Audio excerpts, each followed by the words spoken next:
Hello, everyone. This is Woody Collins with Congo Helping Hands, and this is another edition of Talking About Congo.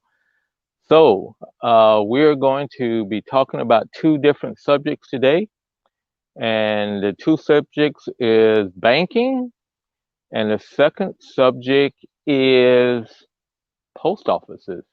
Post offices are here in the news here in the United States, but really in the Congo, they're a different story, which we will get to shortly. So let me cut on the comments to see. But let's talk about banking.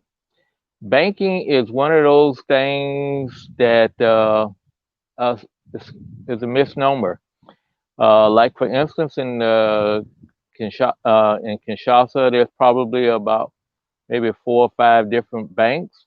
But in Congo, where we're at, there was 3 banks, and they will still talk about another bank coming in. Uh, so for the longest, there was only one bank, and most people do not have bank accounts. Uh, so what do people do? It's a cash society. So you get money, you cash money from buying, selling something, and are you working and you get cash money. There's no checks. You get all your money in cash, and you do everything that you need to do in cash. So therefore, it's a totally cash society. So how you go about doing that is there's no such thing as credit cards. There's no such thing as debit cards. Like here in the United States, I use my credit and debit cards mostly, and so I don't even have change in my pocket to give to someone or to even pay a parking meter or something like that. Luckily, the parking meter has an app, and I can pay for my parking or whatever I else need to do with the credit card or a debit card. But in Congo, there's no such thing as debit cards that for the general population. They have introduced debit cards banking for state employees like teachers and for people in the city. However, you have to go down to the teller. It's almost like going to the bank to withdraw your money. So they send it to a bank, but you have to go and get all the cash out and all that. So it's almost still like a cash society. You don't use your debit card at the gas station or at the place that you buy in market, buying food at the market or nothing like that. So it's all cash. Now there is in Congo mobile money. Both of the major telephone services will allow you to transfer money from one customer of theirs to another customer. So therefore, you do have that feature that you can transfer money back and forth. Uh, However, it's only between customers, and if you needed cash, you have to go to of someone out on the street who has that, and they withdraw it, and you pay a small penalty, not penalty, but a small withdrawal fee. Once when I was doing a large contract, we needed cash, so I deposited, $2,000 or $3,000 into my account, and then as we needed it, we would go into and withdraw it out because I just didn't feel comfortable walking around with $2,000 or $3,000 in my pocket. So that is the situation on banking. So it's basically non-existent, and you would be hard pressed to use your debit card or credit card.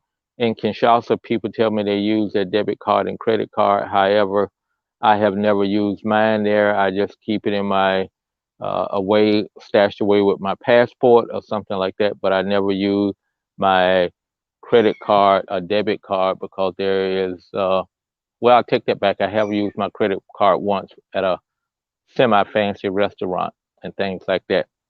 So but for the most part, it is not available. On the second subject is post offices.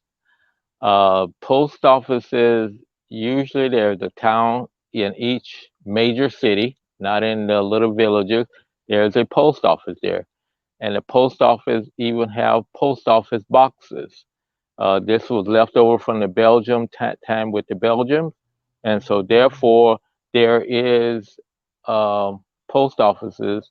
And initially when I went there, people would give me their address and say, oh, that this post office box.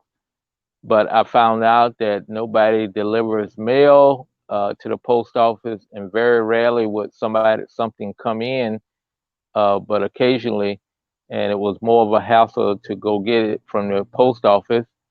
Now, for express packages, they do send the people out with express packages to your address that the sender has put uh, on the package. So they will come and find you, and of course, they will want a fee for bringing it out to you and things like that. So there is some cases of where you can get express packages.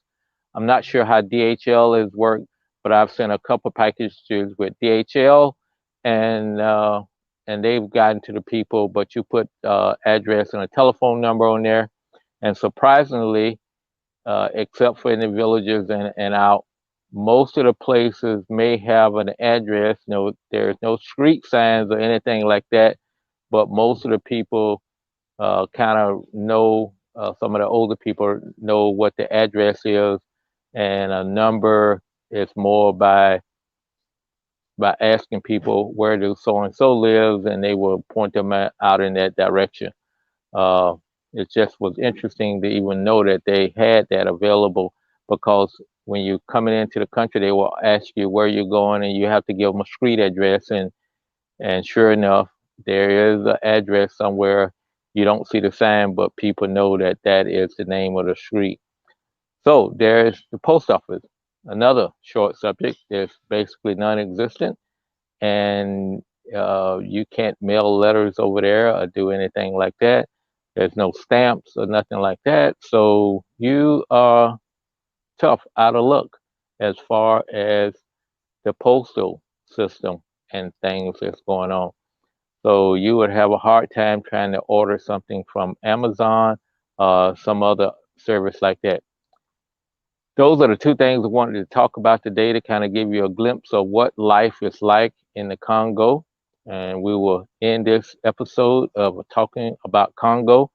We'll ask you to make sure you go and subscribe to Congo Helping Hands on Facebook or on YouTube so that you can keep up with these talks that will be done every day at 3 o'clock, and you can listen to them at your leisure. But we appreciate it. And if you have any questions about anything that goes on in the Congo, please ask me and we can get you an answer. We thank you again. We ask you now to take care of yourself, be safe, and be blessed. And we will talk to you tomorrow.